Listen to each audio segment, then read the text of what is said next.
ওদিকে ওই সাইড দিয়ে ঢুকে আসো। হ্যাঁ ওইগুলা ওইগুলা দেখ দেখ ওগুলো ছাড়া আমরা টিকিট নিয়ে ঢুকবো। তোকে টিকিট কাটবো না, দাঁড়া আসতেছি। তোদের গুলা কাটি নাই। আমরা এন্ট্রি নিতেছি। এই পাবলিক নেওয়া যাবে না, এবার কি এর মধ্যে কি জানি আছে স্ক্যান করে।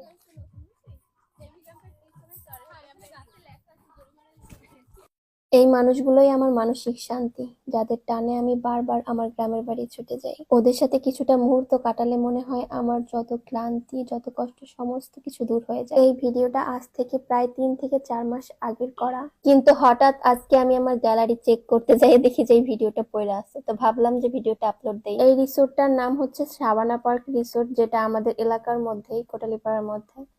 তো এখানে আমার ছোট বোন অনেকদিন যাইতে চাইছে, কিন্তু ওরে নিয়ে যাওয়া হয় নাই, তবে আমি অনেকবার গেছি। এই রিসোর্টটা আমাদের এলাকার একদমই কাছে হওয়ায় এখানে মানুষ বেশ ঘুরতে যায়।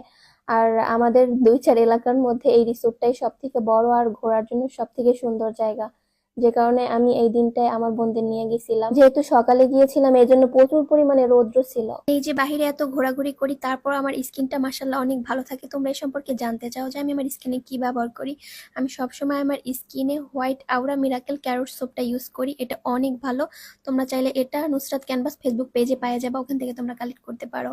আসলে আমরা যখন বের হয়েছিলাম তখন আমাদের এই শাবানা পার্ক রিসোর্টে আসার কোনো প্ল্যান ছিল না। আমাদের বাড়ির পাশে যেহেতু কবি সুকান্তের বাড়ি, ভাবছিলাম ওইখানে যাব। আর এর কারণ হচ্ছে আমার বোন ওদের ফ্রেন্ড নিয়ে প্রথম আমাদের বাড়িতে বেড়াতে আসছিল, আর ওরা কখনো সুকান্তের বাড়ি যায় নাই। আর সুকান্তের বাড়ি আমাদের কাছে ভাত মাছ মনে হয়, কিন্তু তারপরও ওরা দেখতে চাইছে, যে কারণে ওদের নিয়ে যেতে চাইছিলাম।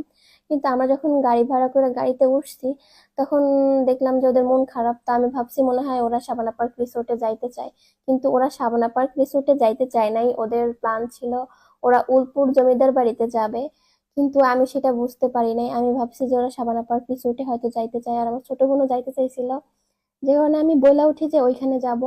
আমার মুখের উপরে ওরা আর কোনো কথা বলে নাই, বেশ ভালো কথা। তবে ওদের অনেক মন খারাপ ছিল।